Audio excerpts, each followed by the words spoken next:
All right, glad to have you back. And of course, we'll be talking about the election matters. Now, talking about 2023 election, court bars Inec from using MC Oluomo for electoral item distribution. The Federal High Court sitting in Lagos has granted an order restraining the Independent National Electoral Commission, INEC, from engaging, using, or further dealing with the chairman of the Lagos Parks and Garage, Musiliu Akinsanya, better known as MC Oluomo, in the distribution of election materials and ad hoc staff for the forthcoming polls in the state. Yeah, Mr. Jide, we talked about the fact that MC Oluomo being used as a vehicle this time around for the distribution of electoral materials, and of course, right about now, it's coming back again. Of course, we're looking at the court, restraining, INEC from engaging the services of MC Oluomo. What's your view on that, first of all? The stakeholders have gone to court, and it's their constitutional right when they had the feeling that involving him as a perceived member of a particular political party will jeopardize the need for free, fair, and credible elections. And they went by way of ex parte application that is allowed in the case of emergency, and this is an emergency. And the court has given an interlocutory injunction directed at INEC, and an interlocutory injunction is, like a temporary injunction given. And interestingly, I think they're expected to be in court. Tomorrow is 22nd, for the court to hear the substance of the motion on notice before the court, and the court can, if time permits, dispense with it tomorrow. So you can also go to court to say that those who have gone should be prevented. So when elections are coming, you see people rushing to court, and we expect that INEC will respect that decision. But they should be in court tomorrow. But like you also mentioned now, this is not the first time that transporters in Lagos have been engaged to distribute electoral materials. And the main question we should be asking has to do with system and governance. Should INEC be relying on transporters to move electoral materials? But is it out of place for their services to be engaged? Even if they are man, is it out of place? It's not out of place, but a very renowned justice said that justice should not only be done, but clearly seen to have been done. But having said all this, it's still subject to what the court will state tomorrow. And if there is any reason for you to feel that your interest will be jeopardized, you can go to court. As we speak here, there was a report in the last 24 hours of the woman who left APC, appointed to oversee the police in Northwest. And the party kicked that no, she should not, after displaying disdain for the party publicly, be allowed, and that has been dropped. So you find... but we see a lot of politics going into a neutral activity like elections. INEC is supposed to be an independent body.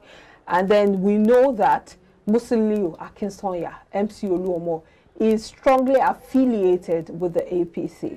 Why in the first place would INEC not look at it in that way? Why would they not consider that fact, that aspect, before even, considering him as let's clarify the issues. MC Oluomo is just like the leader of a business concern. So, and they have a critical role to play. There is an assignment to move your electoral materials. So, it's my opinion that if INEC presented a budget of 305 billion naira for 2023 elections, then maybe INEC should have been able to, contract, I don't know what else. Without calling Exactly, or even have their facilities by now, maybe use drones or whatever. Or have a department. Exactly, that we handle logistics. Or even the CBN is the banker of INEC. CBN moves money to all parts of the country. In fact, they keep the sensitive materials so you can liaise with the government's parastatals. We have the MDAs. It's a government project. And like you said, the neutrality should be there. INEC should be seen to be independent. So if there is any trace of suspicion that justice will not be served, people can go to court. So it touches on our system. I don't know how much has been released to INEC, but INEC said as at March 2022 that they've received enough, money. Even the president assured us from the government to stage the 2023 election. So it's just because MC Oluomo is prominent. Who do you know now that they have given the catering service for the ad hoc staff that we serve? The person may be strongly attached to PDP or to Labour Party, or but that may not have a direct impact on the elections. Who says what has direct impact or what does not have direct impact? Moving it only shows, like you said, that a simple exercise like election.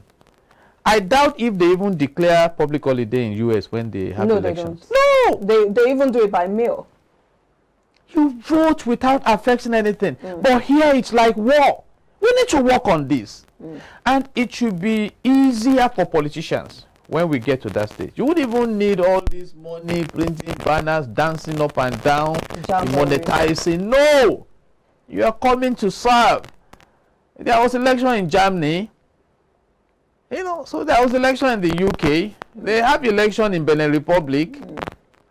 So these are issues of our time. So you will see a lot of things. The INEC has been engaging transporters to deliver, and they will still engage transporters. I doubt if they have their own facilities to distribute, except by this court's decision, if it is sustained, that some polling units will not get polling material. So people need to weigh all these issues very well. Difficult. Yes, if INEC comes out now that okay, we are respecting the rule of law, we have been barred from going ahead with the existing contract we have to distribute materials to polling booths, so our hands are tied. There are several things, and that is why again we should be proactive, look ahead, and maybe these agencies should be more engaging. Let's know ahead of time. I think in the new Electoral Act, money should have been made available to INEC at least a year before the election. It's one of the new provisions uploaded. So then you plan ahead. If you are going to engage all these motorbikes and things like that, and there is no process that is 100% foolproof. That is the truth. So, but then, globally speaking, and the observers have indicated that, Thabo Mbeki is around to represent the Commonwealth, that the elections must be free, credible, fair. Do those things have impact on the elections? We've seen cases where even the United States, the international community, place visa ban or impending visa ban on those who practice electoral, violence and all of that. Eventually, the violence still goes on. Because our system has not been strengthened to give credence to implementation of laws. There are electoral offenses. There are consequences for them. In fact, this vote buying we are complaining about, there were proofs of dollarization of the primaries. So who got arrested? And who got prosecuted? Even though the EFCC was on ground. Exactly. So these are issues. We need a strong system in Nigeria that will say this is where we are. I was monitoring a report on the power of system. When Donald Trump became the president of America, his personal aircraft is more beautiful than Air Force One. You know, the man likes gold plating and all those things. But by the oath of office, for security reasons, he just must surrender to be flown around by Air Force One.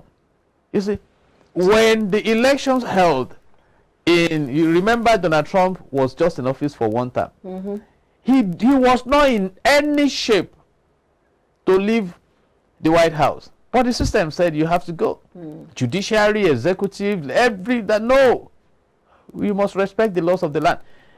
Until recently, I don't know, I stopped monitoring.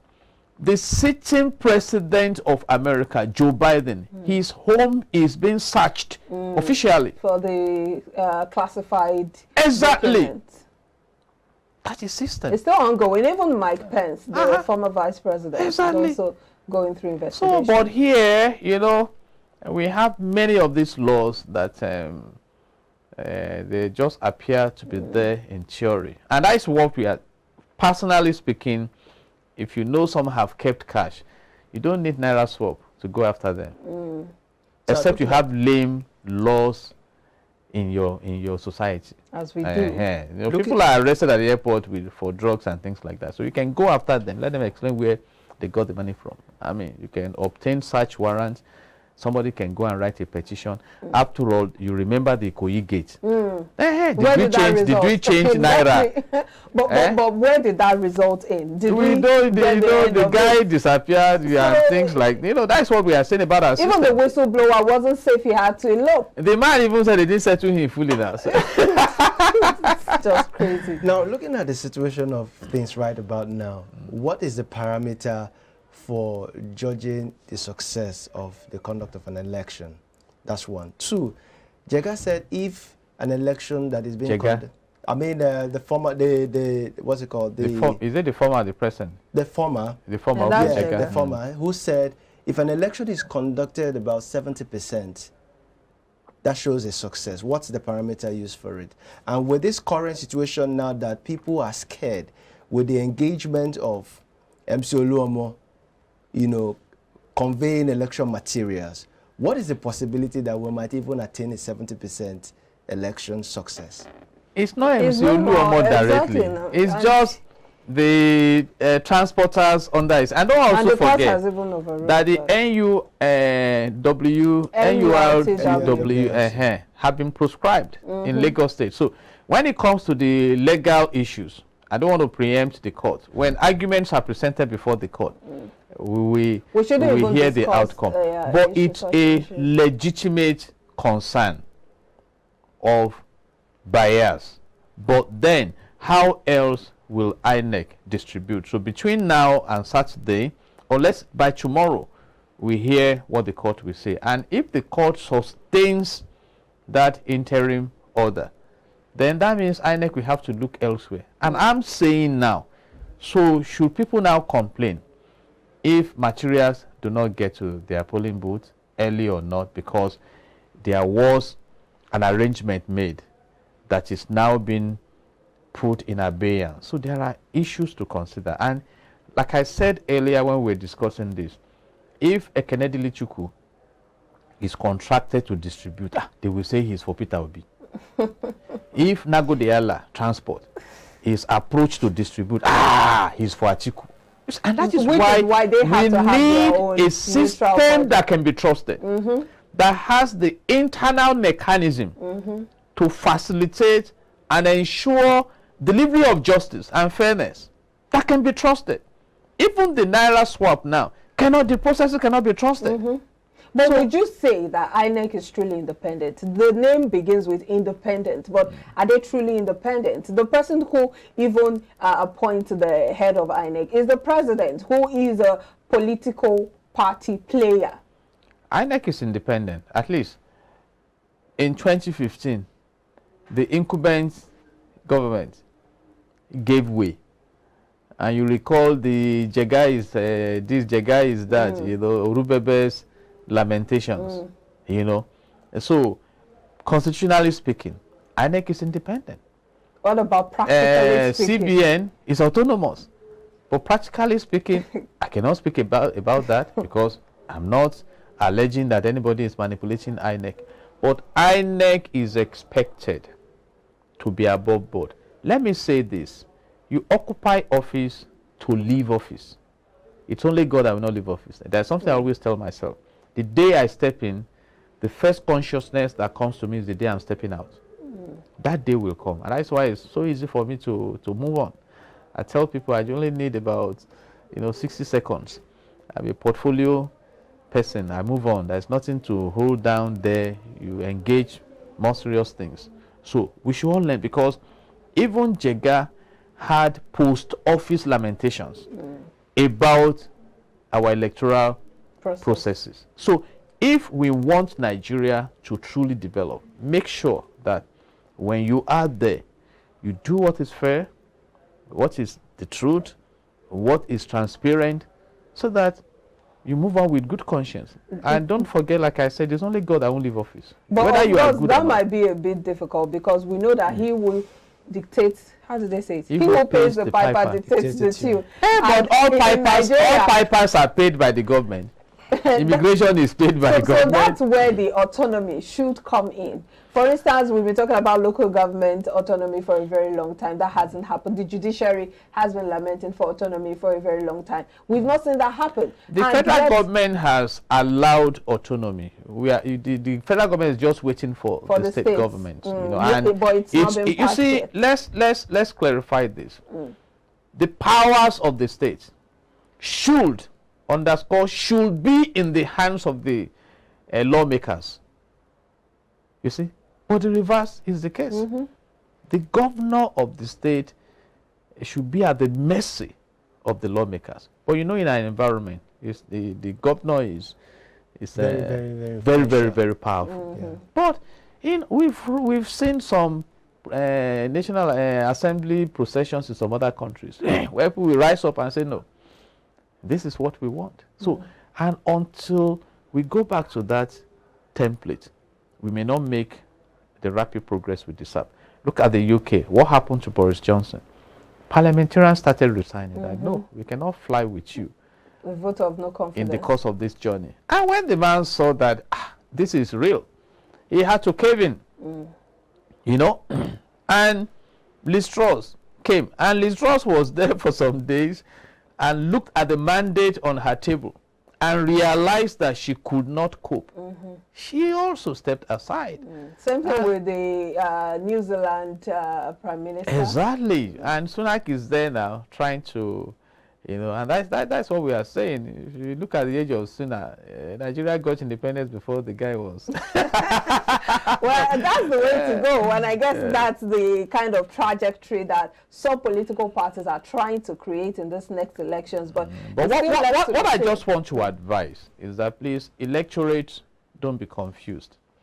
In life, particularly in the business environment, you talk about two critical elements. You talk about assets and liabilities. Assets add value to you. Liabilities diminish your values. So, please disallow apathy. Go out there and vote. Be vigilant. Study the processes of voting. Play your own part. It's like what we say in contract. You have part performance, specific performance. And I have this to say. It is not the one who trusts that is at fault. It is the one who is trusted and betrays the trust. But it's worse when you have the mandate and the power to go and vote, and you decide not to vote. So I'm appealing, get your PVC handy, study what you want for Nigeria. I want a secured future for this country. Then go out there and vote. If anybody chooses not to make your vote count, you are not the one at fault. Well, we'll take that as your final thoughts. Thank you so much. Our votes will count, and it shall be well with Nigeria. They shall be rejoicing in this land. God loves this nation. 4 days to go. So God will continue to bless Nigeria. And God bless you. Thank you so much for the sterling and intelligent contribution, as always, Barrister Jide Ologun, legal practitioner.